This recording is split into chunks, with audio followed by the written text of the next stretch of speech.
Il Trovatore by Giuseppe Verdi.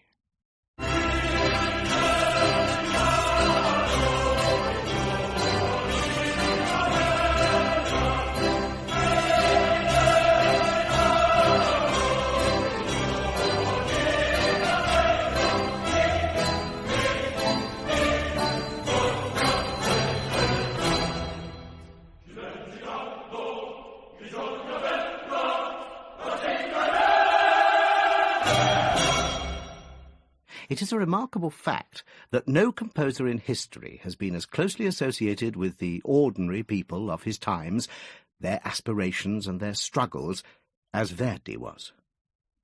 Verdi's impact on political history can be, and often is, exaggerated.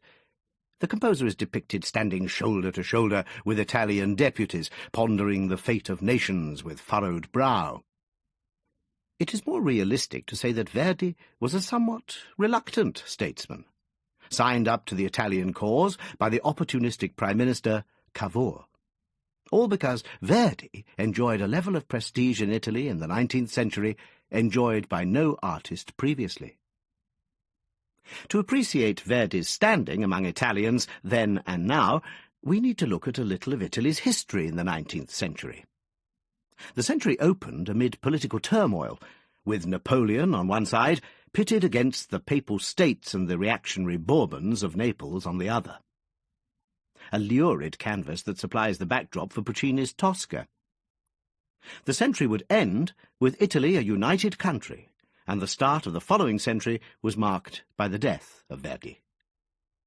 Throughout his long life, Verdi was a leading spirit of the move towards nationhood, known by historians and Italians alike as the Risorgimento, the resurgence of national pride, and longing for a unity and prestige not experienced since the fall of the Roman Empire 1,400 years earlier. It could be said that Garibaldi was the Risorgimento's military genius, that Cavour was its political mastermind, and that the century unfurled to Verdi's music. One tale puts this into perspective. When Cavour received from Austria the ultimatum which would bring France into the War of Italian Unity, the date was the 23rd of April 1859, his jubilant reaction was to throw wide the windows of his study and bawl at the top of his allegedly unmusical voice the aria Di quella pira from Il Trovatore. Di quella pira lo rendo foto, o quelle libre ase a campo, e mi spegne la occhio fra poco.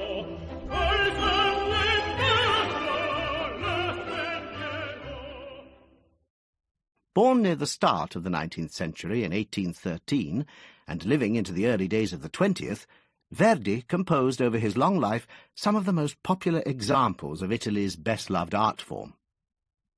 In the early part of his career, which he famously described as his galley slave years, Verdi made his name through a series of operas whose themes enabled him, though just barely, to avoid the wrath of the Austrian and Papal censors. Austria ruled much of northern Italy, and the papacy held sway over the middle of the country. The background to much of Verdi's early life was the struggle to throw off those two repressive regimes. By setting the theme of a people's struggle against tyranny in distant and biblical settings, he was able to make his point and still stay in business. So when he wrote the chorus Va Pensiero in his opera Nabucco, it was not only the song of the oppressed Hebrew slaves in captivity in Babylon, but equally an expression of the spirit of the times in Italy, a fact never lost upon Verdi's audiences. The chorus provided Italians with an alternative national anthem.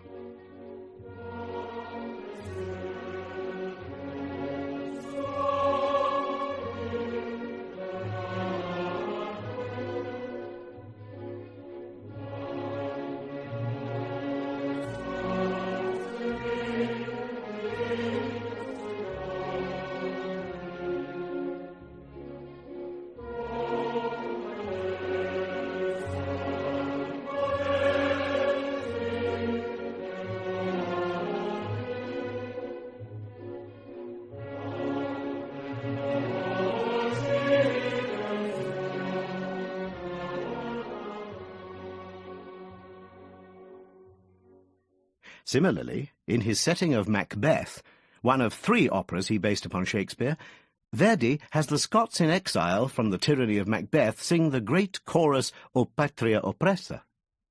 His contemporaries would have had no problem identifying with the exiled Scots.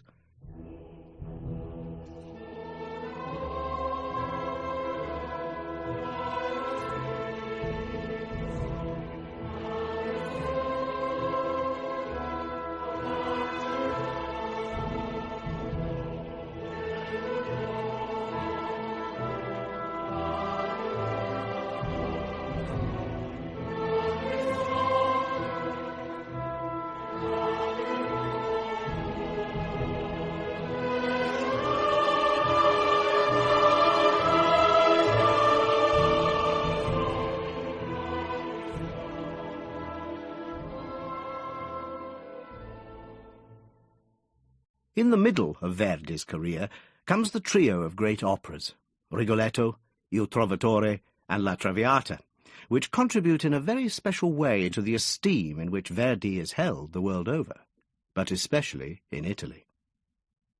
These are the pinnacles of what we call Verdi's middle period, which included 2 other towering masterworks, Aida and Don Carlos. It is easy, but a great mistake, to dismiss Aida as tourist fodder. The description of this opera on an Egyptian theme as a chamber opera with a circus parade going through the middle is helpful only in placing the emphasis where it should be on the intimate nature of much of the work. The psychological probing of the relationship between Aida, the Ethiopian slave girl, her lover Radames, and the pharaoh's daughter Amneris sets Verdi apart as one of the theatre's more important humanists.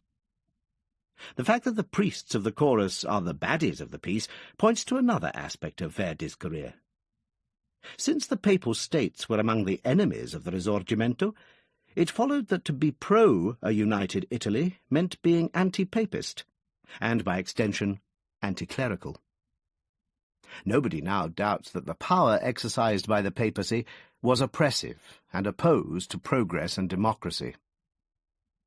With its tale of the liberal and liberating young son of the absolutist King Philip II, Don Carlos is more than a love story. It is as much the tale of one man's resistance to the stifling power of the Church, embodied in the chilling figure of the Grand Inquisitor and the burnished cruelty of the Catholic Spanish court.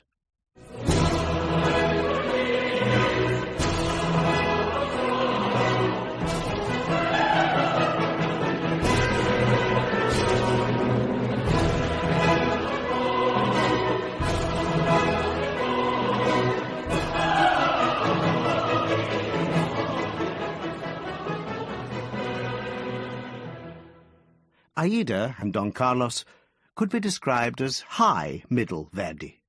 But after those 2 masterworks, Verdi was silent for a long time.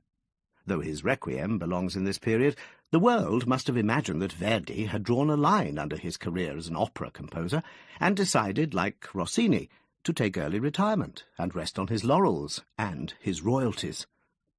But no. In 1887, at the age of 74, he made a triumphant return with Otello, perhaps the greatest of all Italian tragic operas. Surely the last word on a great career. But again, no. At the age of 80, Verdi kept it all with the sublime and autumnal Falstaff. These last 2 works being the second and third of his operas to be based on Shakespeare. Verdi's operas reveal the many faces of human misery, from the political oppression of the Hebrew slaves we heard earlier, through the personal anguish of Rigoletto at the loss of his beloved daughter, to the tragic self-sacrifice of Violetta in La Traviata, about which more in a moment. His penultimate opera, Otello, with its tale of the noble Moor brought low by jealousy, is full of tragedy, so it is opera's greatest irony that Verdi should end his career not with the towering tragedy, but with a sublime comedy, Falstaff. The libretto was culled from a number of Shakespeare's plays by Verdi's resourceful librettist Boito, and ends with the words, "All the world's a tumble, and man is born a clown."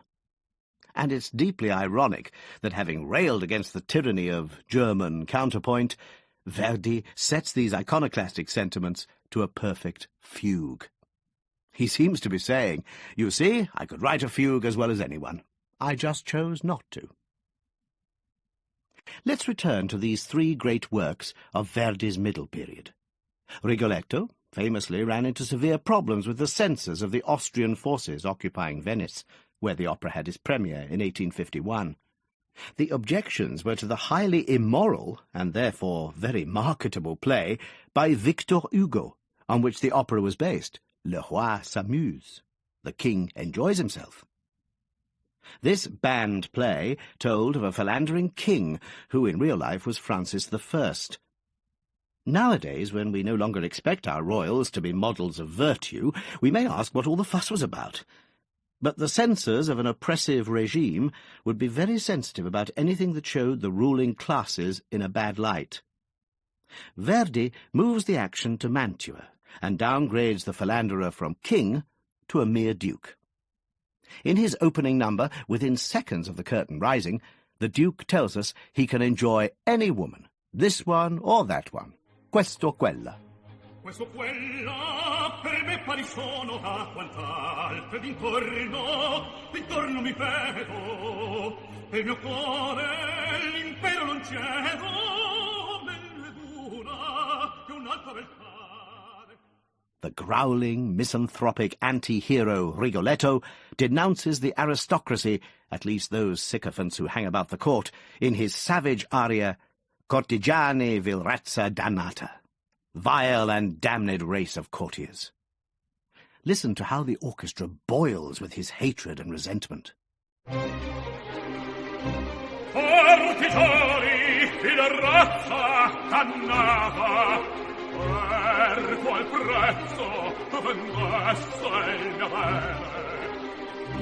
Come in olio per l'oro sconviene, mia figlia impagabil tesor. In the fourth act, we have one of those quartets that are the very essence of opera. The Duke is wooing Maddalena, the sister of a murderer, while Gilda, who loves the Duke, looks on in disappointed horror. And Gilda's father, Rigoletto, points the moral, or lack of it.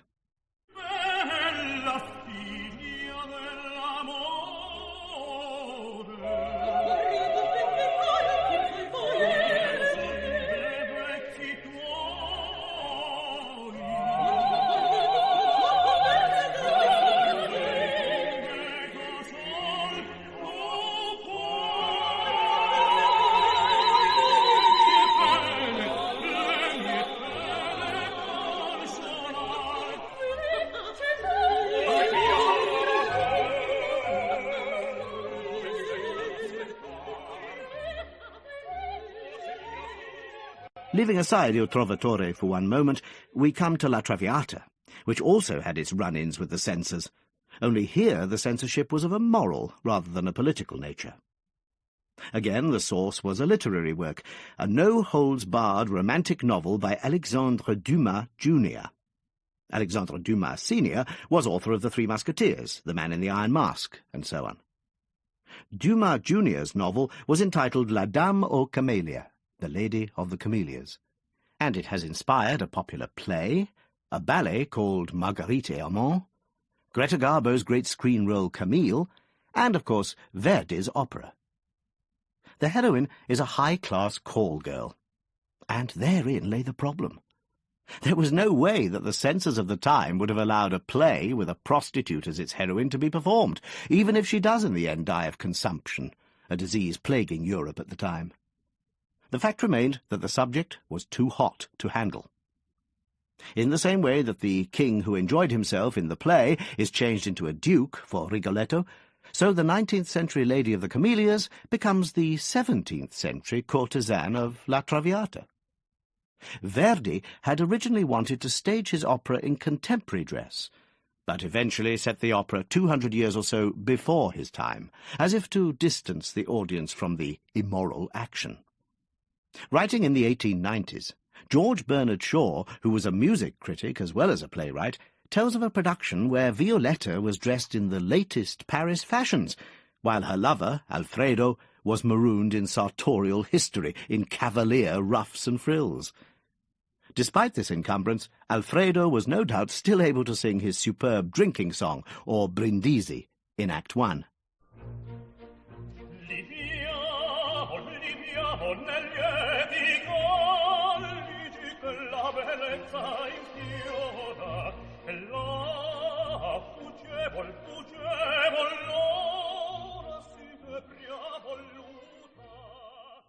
This Brindisi, coupled with Alfredo's heartfelt expression of his love for Violetta, melts not just her heart, but the hearts of all those who listen.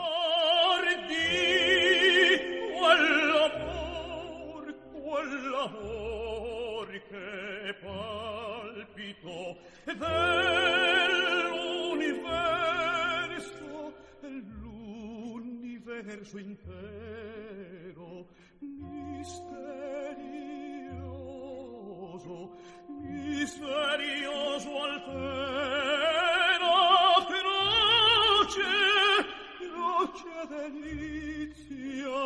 croce delizia, delizia al cor. Violetta's extrovert nature is best conveyed in her cabaletta, a word we shall revisit in Il Trovatore, in which she expresses her desire to remain ever free from entanglements, sempre libera.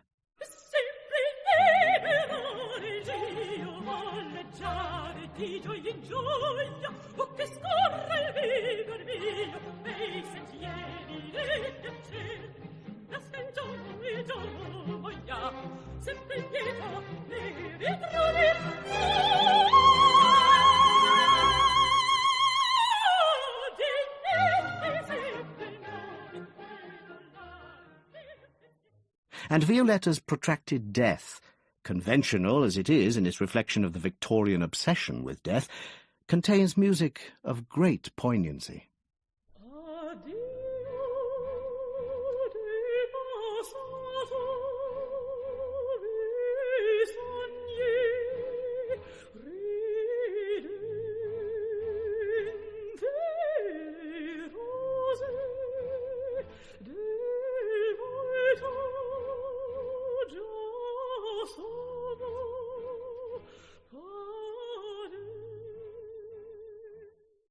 The fact that La Traviata was based on a true-life incident, the love of Alexandre Dumas Jr. for a well-known Paris call-girl, only the names had been changed to protect identities, no doubt induced in 19th-century audiences a frisson of horror, just as it adds a fascinating historical dimension for us. The genesis of Il Trovatore is almost as interesting. The action takes place in the Biscay and Aragon regions of Spain during the Wars of Aragon between 1410 and 1412.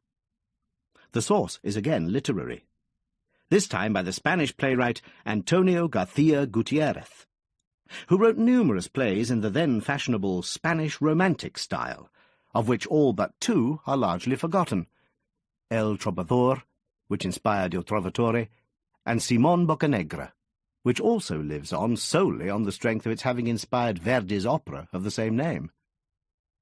It is fascinating how many novels and plays, hugely popular in their day, would have disappeared totally had they not been preserved in the amber of opera. Sir Walter Scott's novels are seldom read nowadays, but are often heard as Lucia di Lammermoor and The Fair Maid of Perth.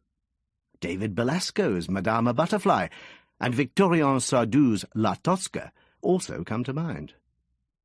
In a sense, Il Trovatore is the mortar that holds together the great trio of masterpieces from Verdi's middle period, because Verdi first became interested in the Spanish play while finalizing plans for Rigoletto in 1851, and his later work on Il Trovatore would correspond with final preparations and first performances of La Traviata.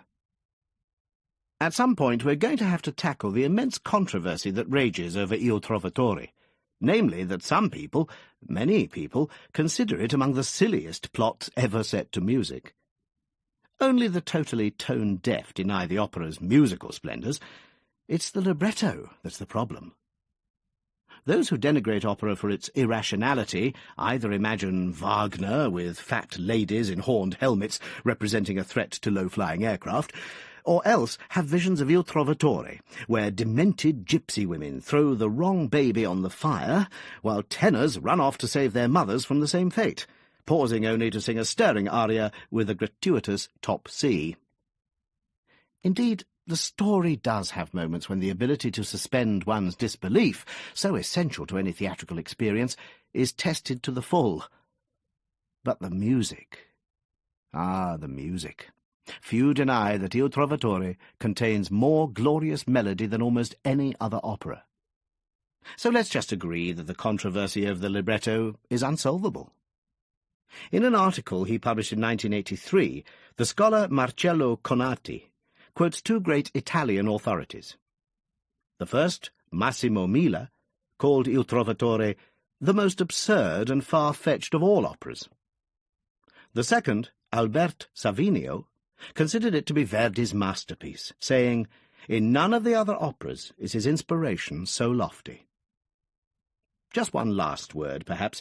Surely the job of the librettist is to provide words that will inspire the composer to write great music.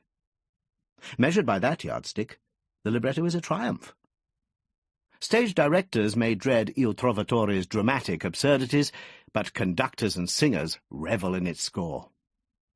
Perhaps the best-known comment on the opera was made by a singer who said, "All you need to perform Il Trovatore is the 3 best singers in the world." By the end of this introduction, I hope you will join me in saying, make that the 5 best singers in the world. Before we start on the opera proper, it would be worth spending time going through the resumes of the principal characters and telling the story so far.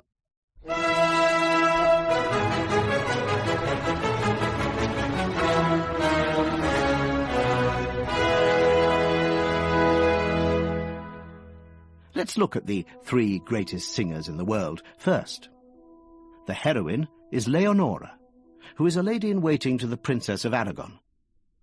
She is passionately loved by both Manrico, the tenor hero, and by the Count de Luna, baritone and baddie. Manrico is a troubadour in the great medieval tradition, a minstrel who goes from castle to castle singing his songs of love and gallantry. De Luna, more prosaically, is a young noble in the service of the Prince of Aragon.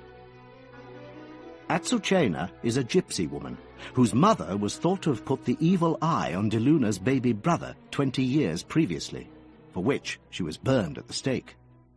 In revenge, Azucena had meant to throw the baby brother onto the fire, but got confused, and somehow managed to consign her own baby son to the flames instead.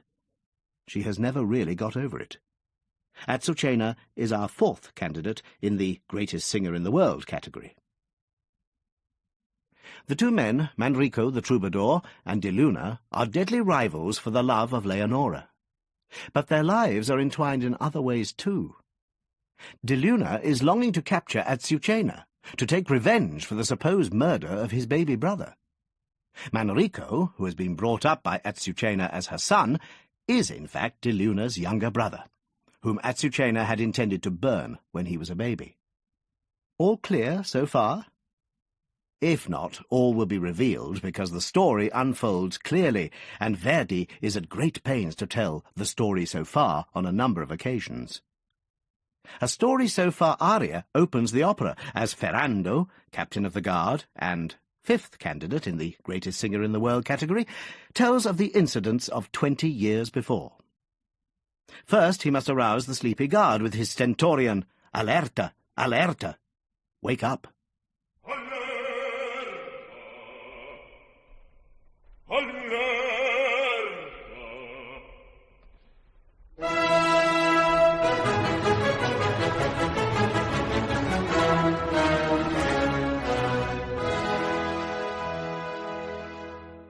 In the first part of the aria that follows, Ferrando tells us that the former Count de Luna had 2 fine sons, who used to be watched over by an old nurse.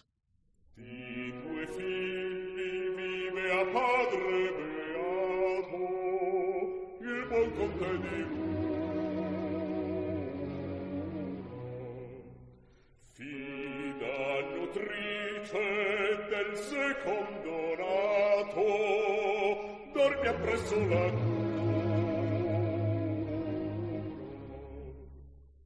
One day, a gypsy woman was spotted near the children, and in due course, as feared, one of the boys fell sick.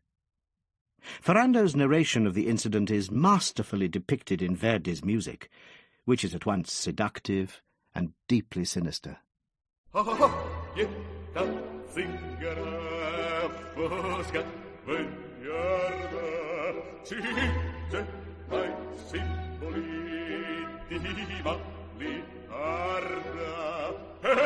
sul fanciullo conviso arcigno l'occhio vince torvo sanguigno d'oro compresa è la nutrice un grido all'aura scioglie ed ecco il meno che il ladro il dice ti servi a corrono. After the chorus's horrified reaction to Ferrando's account of the capture and burning of the witch, and the discovery in the ashes of the charred skeleton of a baby, Ferrando goes on to relate that sometimes on a dark night the ghost of the old crone can be seen still haunting the castle walls. Listen to how Ferrando and the chorus sing in breathless and superstitious terror until the bell tolls midnight, the witching hour, and the chorus flees in fear as the orchestra transforms the chorus's breathless tune into the furious music that carries us to the end of the scene.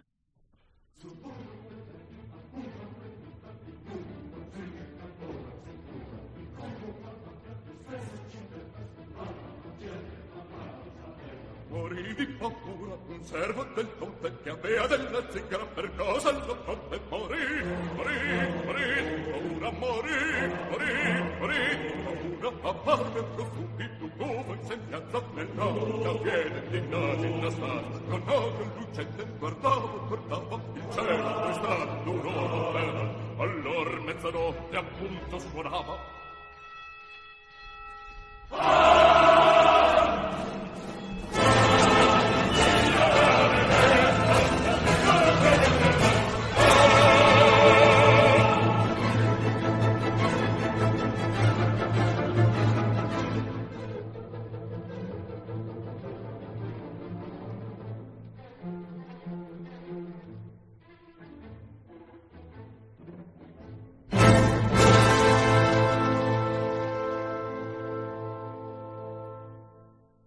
One tradition of 19th-century opera was the entrance aria, a tradition that Verdi made very much his own, though composers as diverse as Rossini and Mozart, Wagner and Sullivan used the device.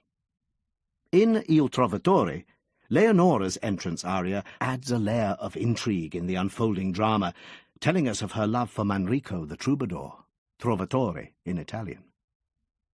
As tradition demanded, the aria is in three parts: the recitative, which is like prose set to music and usually conveys the facts of the situation; the aria proper, which is melodic and expresses the emotion of the situation; and finally the cabaletta, a word that comes from the same root as the word cavalry and describes the pounding, hoof-like accompaniment to the final part of the aria. This is one of the great entrance arias in opera. Though interrupted by her confidante, Inez, Leonora sings in the recitative how another night must pass, un'altra notte ancora, without her seeing the man who captured her heart by winning a tournament in the days before the Civil War broke out.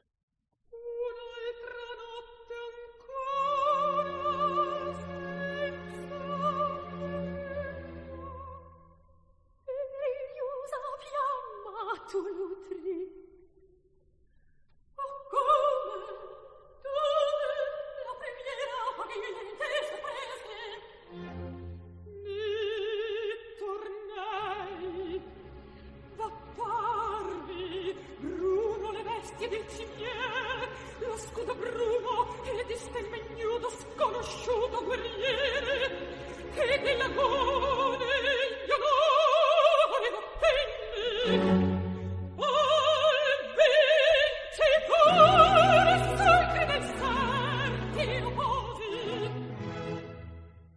The aria proper has 2 verses, and here we discover why Il Trovatore is so adored.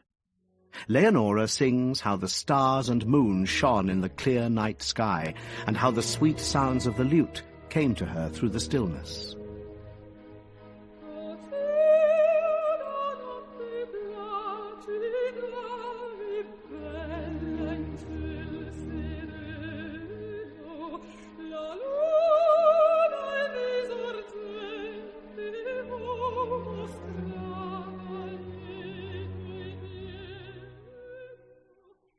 As Leonora sings of how the troubadour's song told her of his love, the melody soars gloriously, and the emotional atmosphere becomes highly charged.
In that glorious waltz tune, you hear why, in the winter of 1901, the peasants of Italy trekked into Milan as Verdi lay dying at the Grand Hotel di Roma and laid straw in the streets so that the composer's last hours would be peaceful. Because for over 50 years, Verdi supplied them with tunes like this.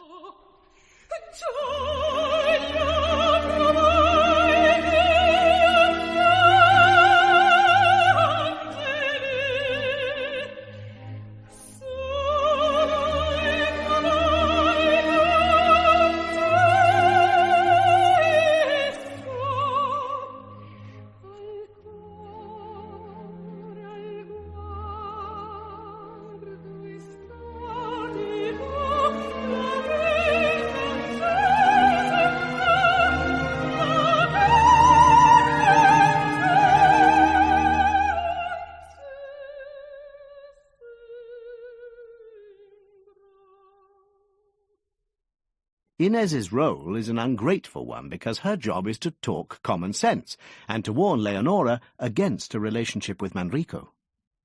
She also fulfills the more commonplace function of giving the soprano a well-needed breather before she has to launch into her cabaletta. It is hard not to think of Verdi having a little fun with this theatrical convention. He introduces a wonderfully lively tune in the orchestra and just before the soprano enters, puts his foot on the brakes.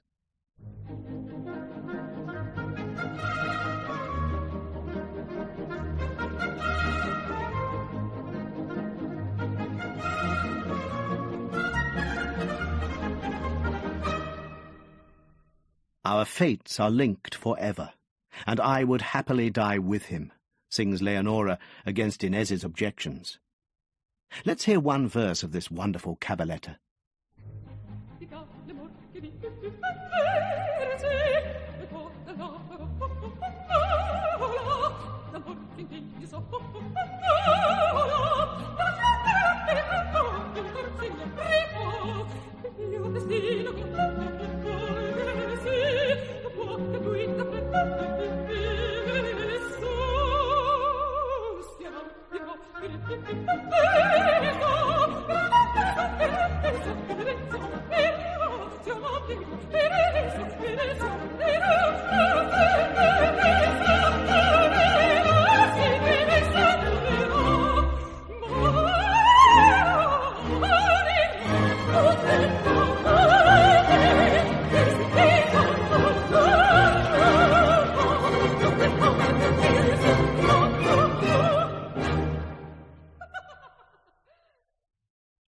Leonora and Inez go indoors, and we encounter next the baritone, De Luna, who is the villain of the piece. But is he? He was often given a black wig and a moustache, considered to be outward signs of moral turpitude in certain operatic circles. But in fact his only crimes seem to be falling madly in love with Leonora, longing for vengeance for the supposed murder of his baby brother, and being on a different side from Manrico in the Civil War. There are heroes with less flattering backgrounds. Like Leonora, De Luna's first words are expressed in recitative, and it is surely no accident that the opening words, Tace la notte, the night is still, echo the opening words of Leonora's aria, Tacea la notte, the night was still. Let us listen to him soliloquizing on his love for Leonora.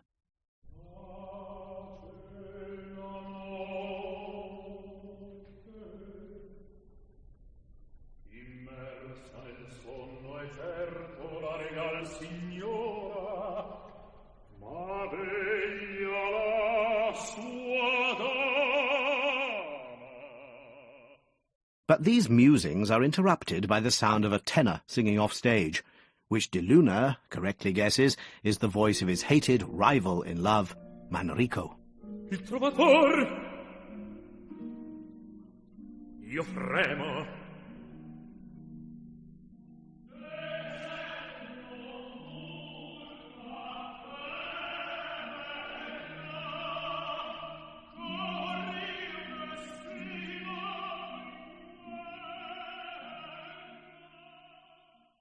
Next comes one of the incidents in the opera that only emphasize the plot's inherent implausibility.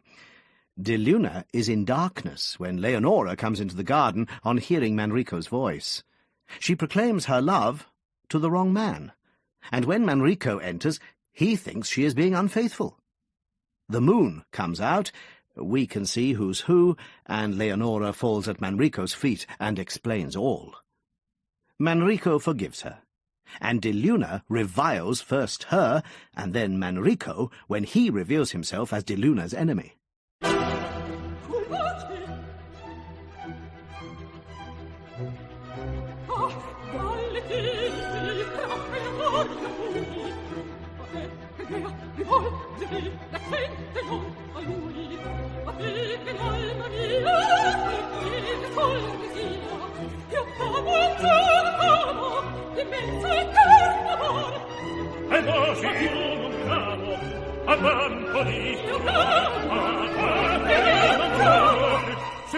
non sei discoverti. Qual è il nome? Ravvisami, Manrico, io sono come insano, temerario, purché seguace, a morte proscritto, ardisci volgerti a questa legge forte. Che cardi, or via le guardie appella, ed il rivale al ferro del carnefice consegna. And just when we thought we could take no more excitement, the three protagonists, our three greatest singers in the world, embark on a stretta, a passage of immense exhilaration. The marshalling of musical forces, with Count de Luna on one side and Leonora and Manrico on the other, sets up the dynamic between the three characters for the rest of the drama.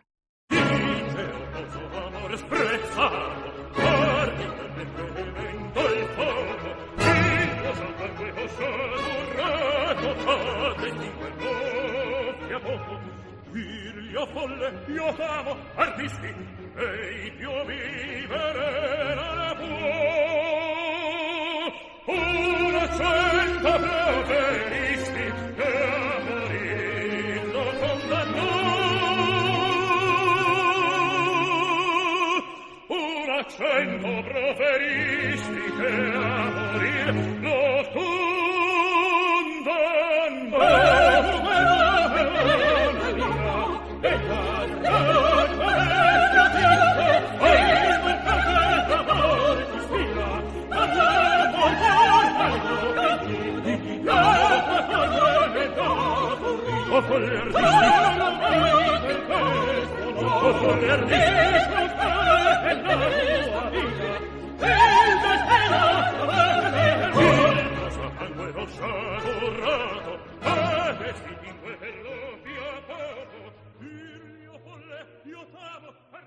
Now, something very interesting doesn't happen at the end of the fight that ensues between De Luna and Manrico.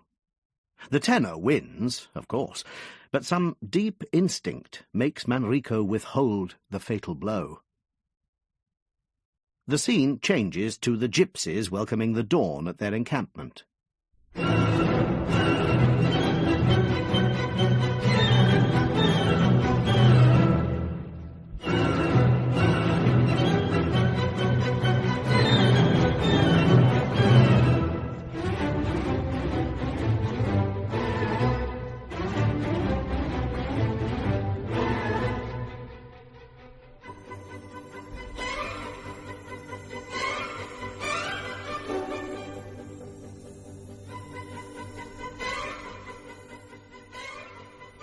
Gypsies were, and unfortunately often still are, regarded as a dangerous underclass in Europe. Verdi's music may be sinister, but it conveys the gypsies' pride as they work their anvils and sing of the beauty of their women.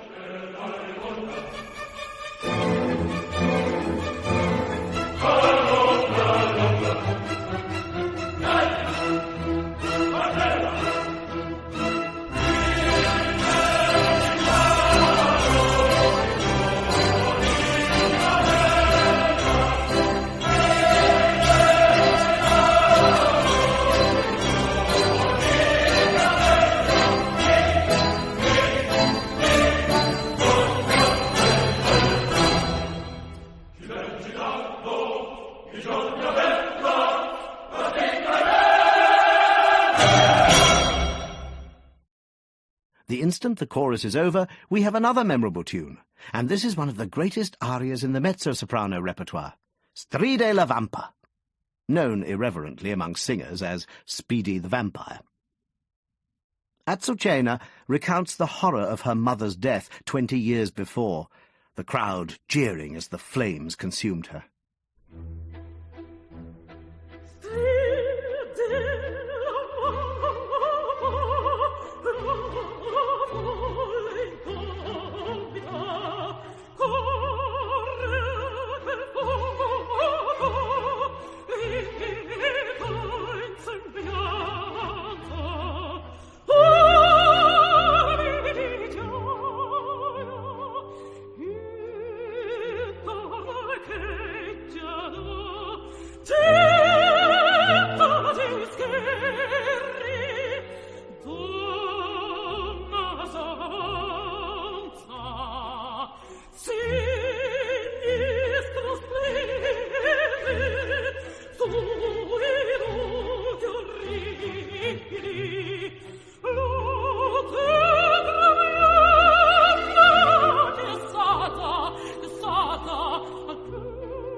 The events described, and Azucena's lust for vengeance, will drive much of the drama, as surely as Monterone's curse in Rigoletto drives Verdi's earlier opera.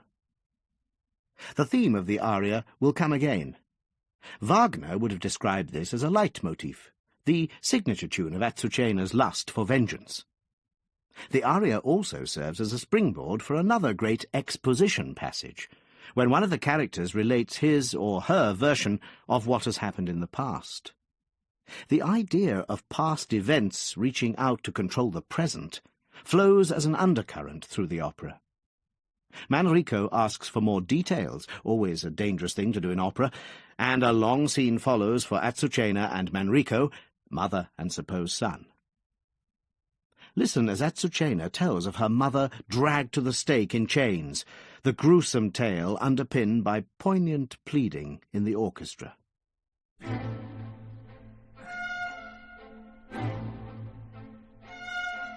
Con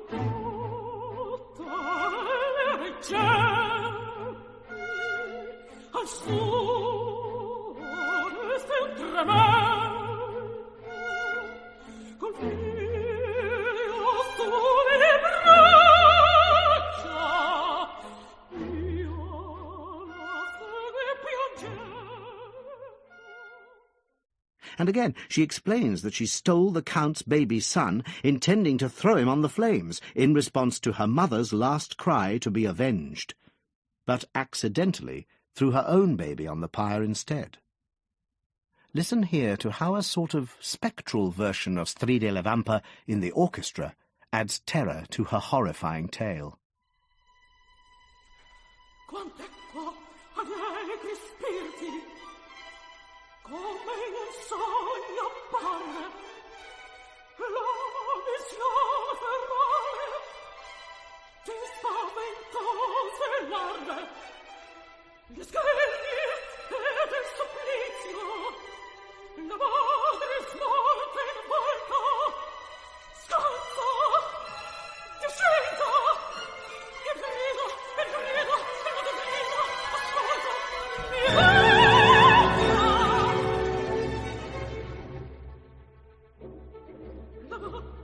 s'attendo, stringo, la vittima, e fa, attraggo, la sospetto.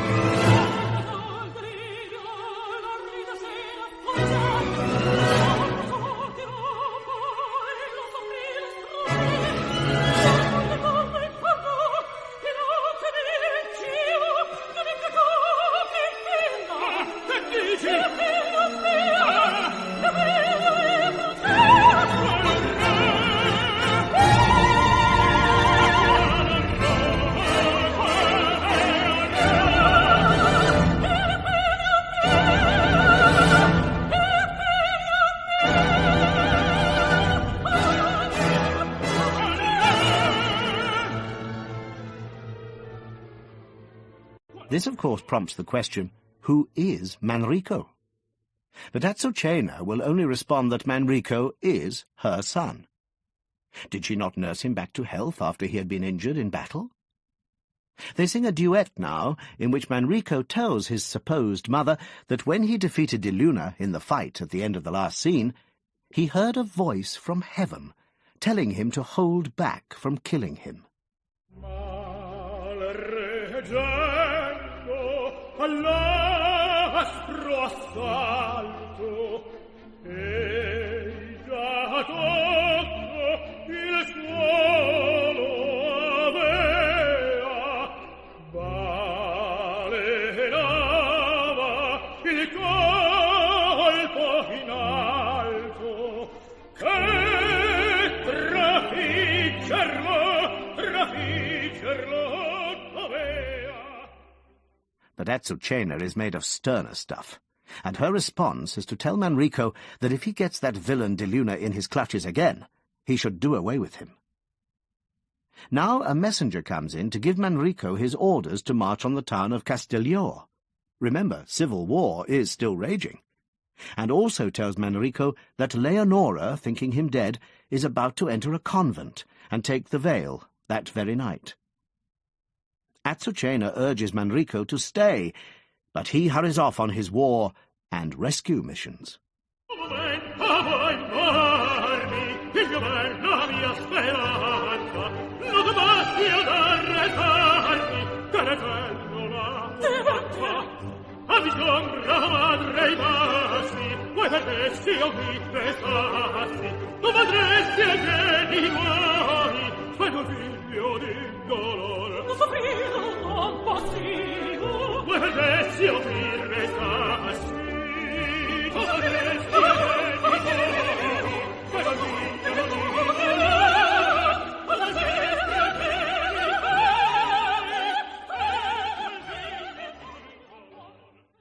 The scene changes to the convent, where De Luna and his lieutenant Ferrando have come with a troop of soldiers to abduct Leonora.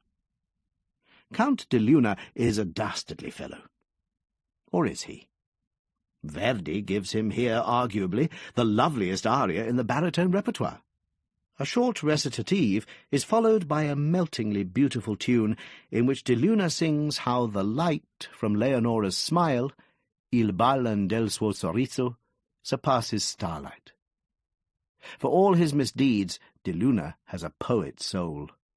Listen for the rolling arpeggios under the voice, and for the extraordinary nobility with which Verdi endows the vocal line. Il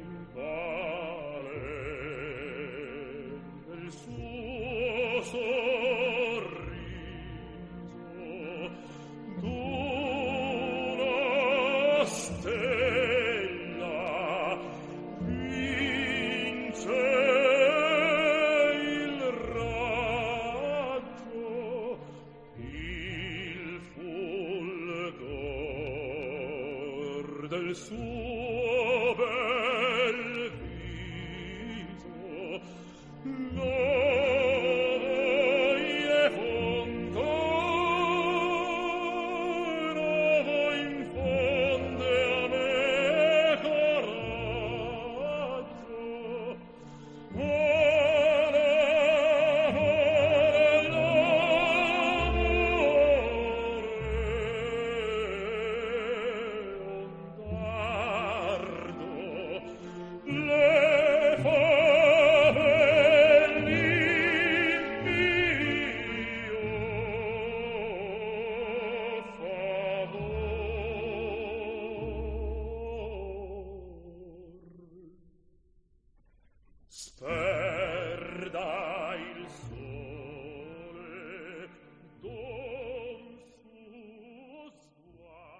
As that lovely aria comes to a close, De Luna hears the tolling of a bell that announces the ceremony at which Leonora will be received into the church.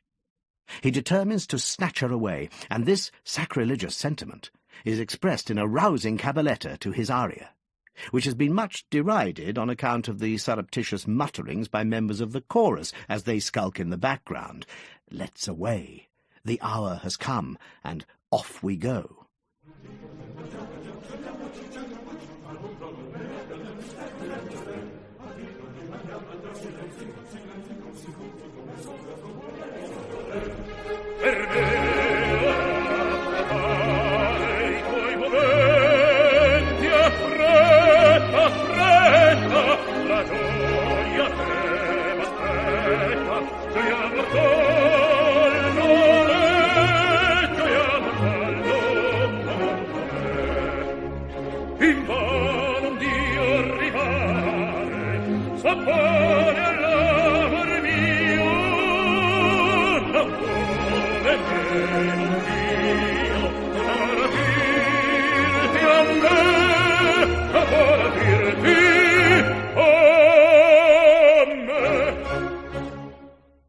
The finale to Act 2 of the opera opens with an off-stage chorus of nuns singing softly in dramatic counterpoint to the violence and proposed skullduggery of the menfolk. Leonora enters, declaring her intention to enter the convent, and at the moment the Count jumps forward to kidnap her, Manrico appears on the scene to rescue her. A superb ensemble ends the act, springing from Leonora's breathless reading of the situation, that she has escaped not one, but two terrible fates, the convent cell and De Luna. Leonora opens with a splendid phrase.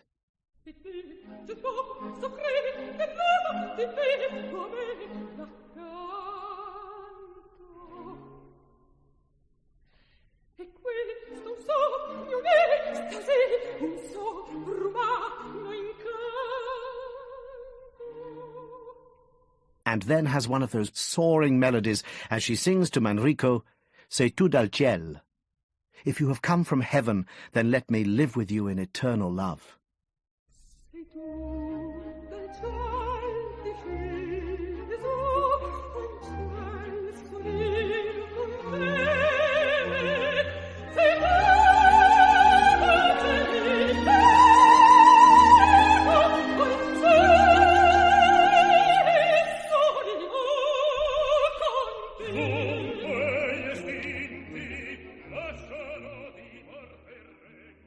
We shall return to that theme, but first De Luna has a surfeit of rage brought on by the realization that Manrico, whom he thought dead, is still around.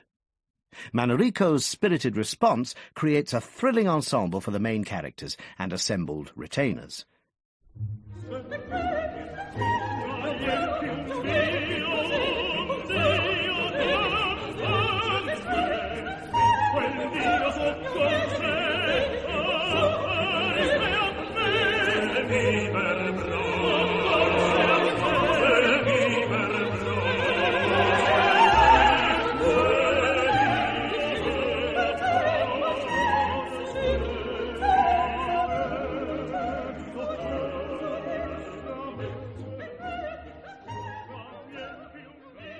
Manrico's forces rush in. Manrico prepares to make off with Leonora.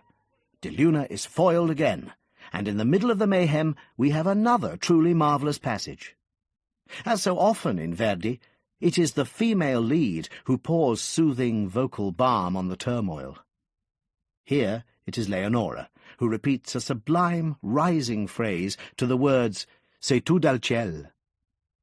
The relief, as you will hear, is temporary, and the act ends in a torrent of exchanges among the warring sides.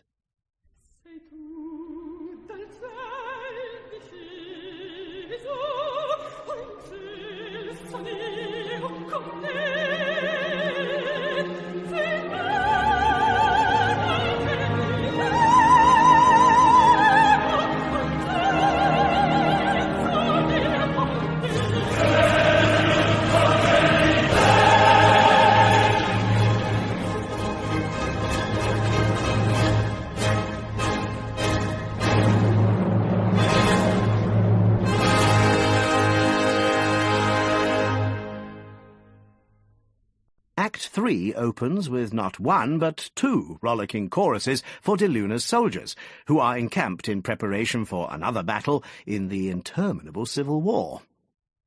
The second soldiers' chorus here, where the men sing of their hopes for victory, is about as jaunty as soldiering gets.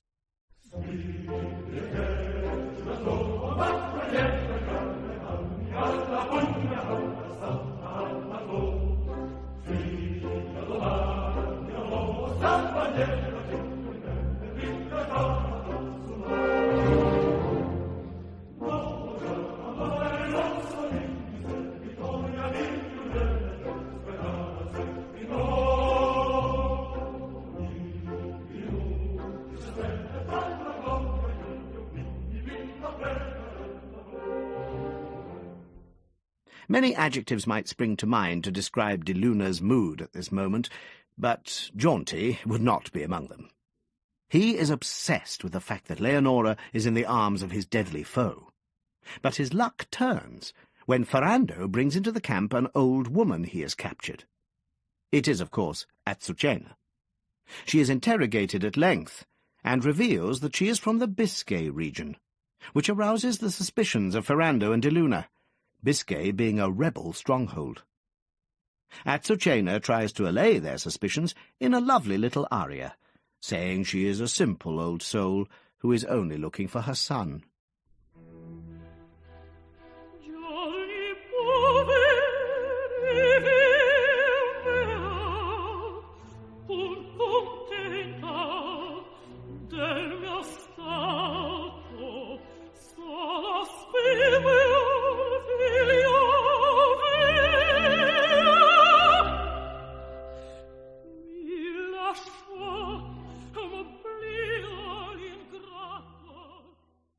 Eventually, Ferrando guesses that Azucena was the gypsy who killed the baby all those years ago, and Azucena lets slip that Manrico is her son. Count de Luna realizes he has been handed the opportunity to get at Manrico through his mother, as he thinks she is, and thereby revenge his dead brother. Azucena's protestations give rise to another of those exhilarating ensembles that are among the joys of this opera.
The mood back in the rival camp is not quite so chirpy, and Leonora relays to Manrico her apprehension about the coming battle. But this is Manrico's scene. he has an aria and cabaletta, really 2 arias, to himself. In the first, the very lovely "Assi, ben mio," he tells of the happiness that awaits Leonora and him after they marry. Assi, ben mio, coll'essere io tu mia consorte, avrò più l'alma intrepida il braccio avrò più forte, ma forse nella pagina dei miei destini è scritto ti arresti fra le viti me dal ferro stile trafitto ti arresti fra le vittime dal ferro stile trafitto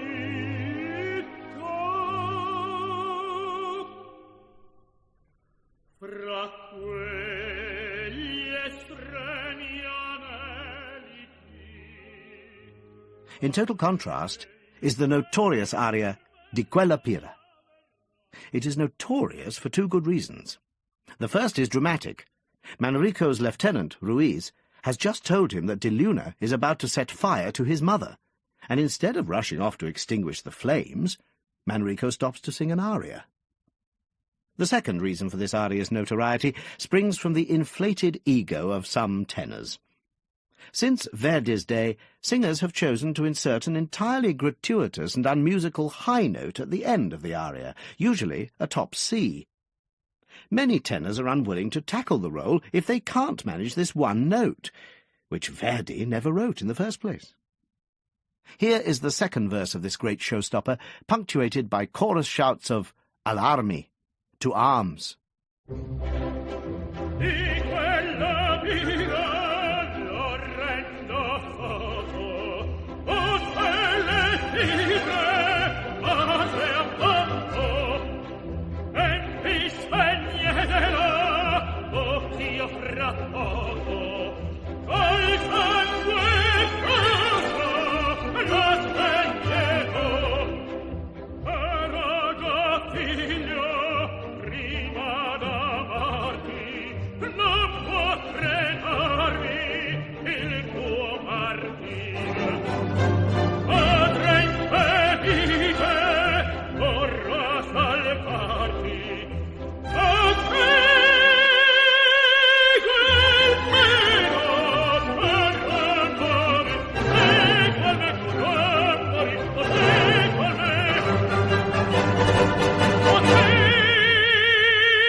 Have you noticed how most of the more interesting incidents in this opera are not part of the music? While you were in the bar, in the interval, Manrico and his fellow rebels have been defeated, and Manrico is imprisoned, awaiting his fate.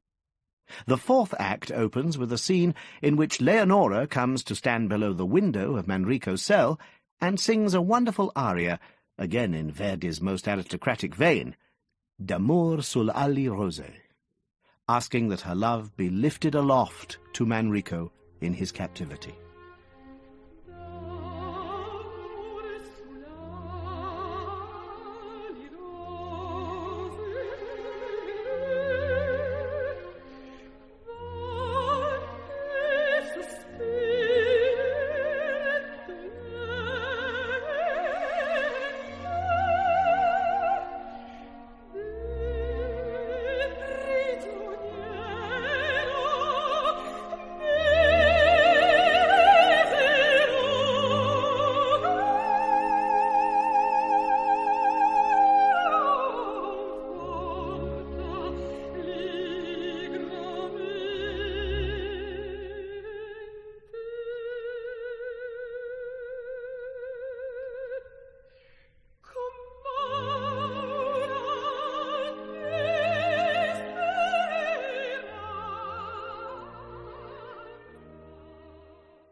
Verdi brilliantly exploits the spatial relationships of Leonora on stage, Manrico high in the prison tower, and the off-stage chanting of the Miserere, the prayer for the dead.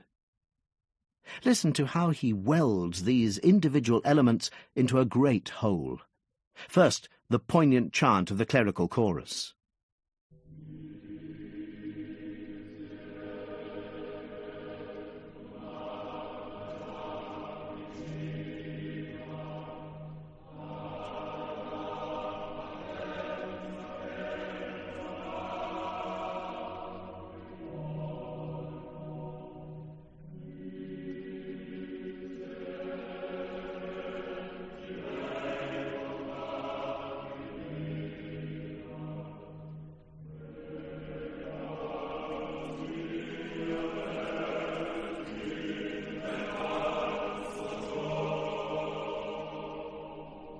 Leonora's vocal line and juddering chords presage death.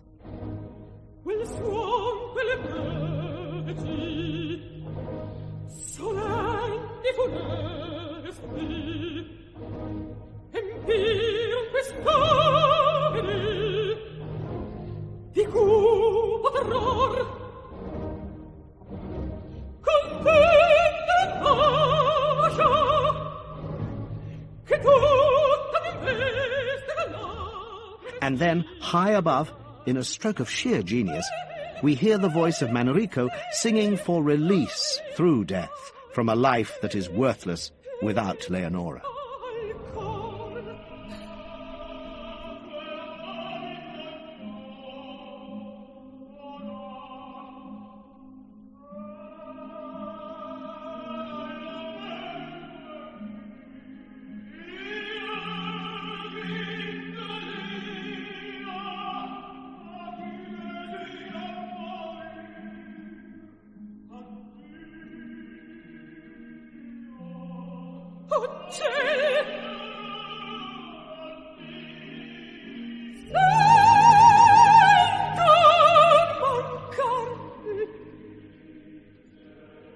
The combination of these three elements, the monks, Manrico and Leonora, makes this scene at once powerful and deeply touching, perhaps the true heart of this great work.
Leonora has a sort of coda to this scene about how her love will endure forever. Then Count de Luna enters, bemoaning the fact that though he has captured Manrico, Leonora, whom he still adores, has escaped. However, she makes her presence known to de Luna, and in a fiery duet tells the Count to take her life and spare Manrico's, as if the Count would consider such an option. De Luna hates Manrico, and Leonora's love for the Count's captive only makes matters worse.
Desperate to save Manrico's life, Leonora offers herself to De Luna in exchange for Manrico's freedom. Unknown to De Luna, Leonora has a ring containing poison, which she takes in order to ensure that it is only her corpse that De Luna will possess. Both Leonora and De Luna resume their duet in a tone of jubilation, she at Manrico's supposed reprieve, and he at his luck in winning Leonora.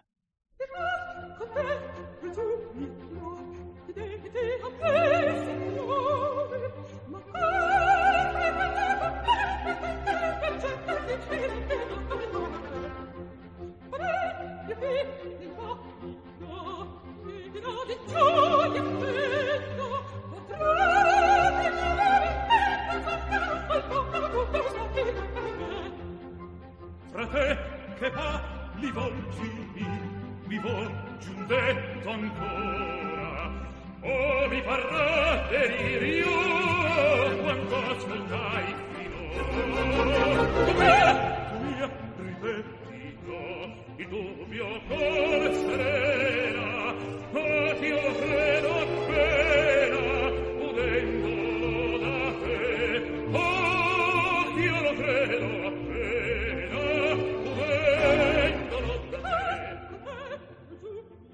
The final part of the opera opens with a long and deeply touching scene for the now imprisoned Azucena and her supposed son Manrico, who are sharing the same cell. Azucena is fearful of the dreadful fate which she, like her mother, will suffer. And as these thoughts consume her, we hear another spectral version of the Strida la Vampa theme that runs like a sinister undercurrent through the opera.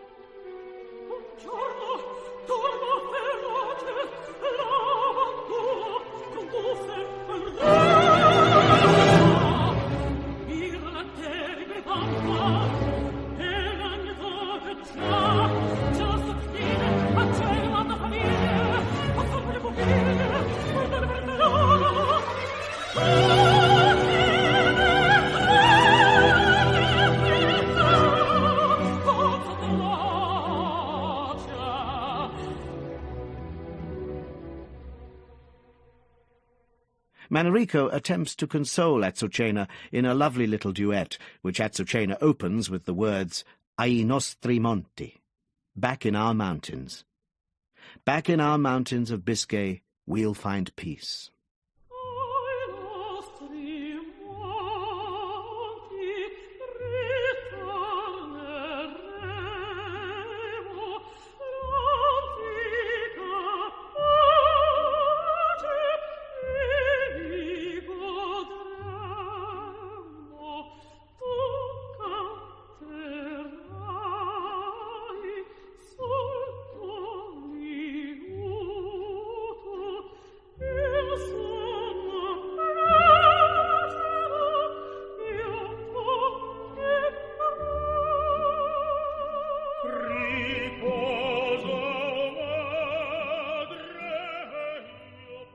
Leonora and De Luna now enter the cell, and Leonora tells Manrico he is free to go.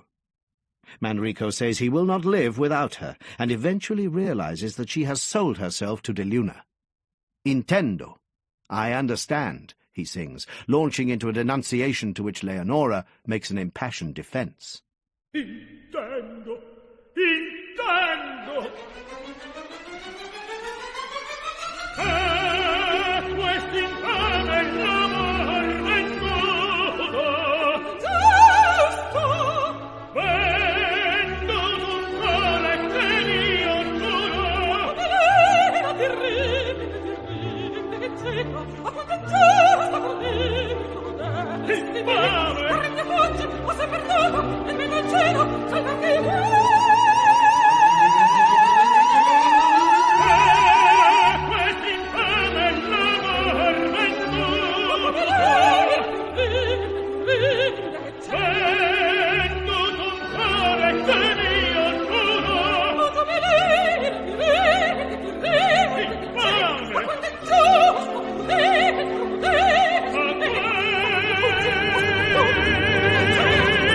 Oh!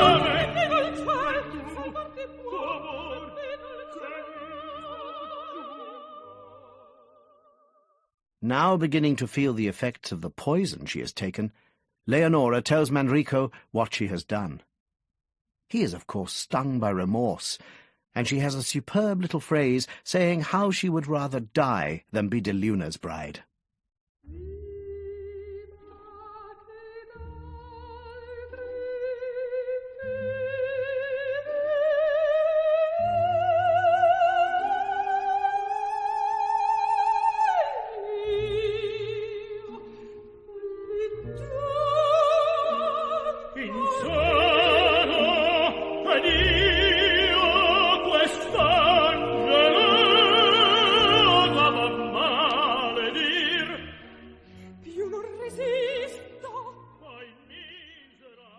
The action moves to a fast and furious conclusion, which contains what, for De Luna, is an extraordinary sting in the tail. Leonora dies of the poison. De Luna orders Manrico to be taken out and killed. Azucena avenges her mother and dies, revealing to De Luna that he has just killed his own brother. All the protagonists are dead, except for De Luna, and the worst fate of all awaits him: to survive. It is De Luna's final despairing cry, "E vivo ancor," and I still live, I live on, that ends the opera. Hey.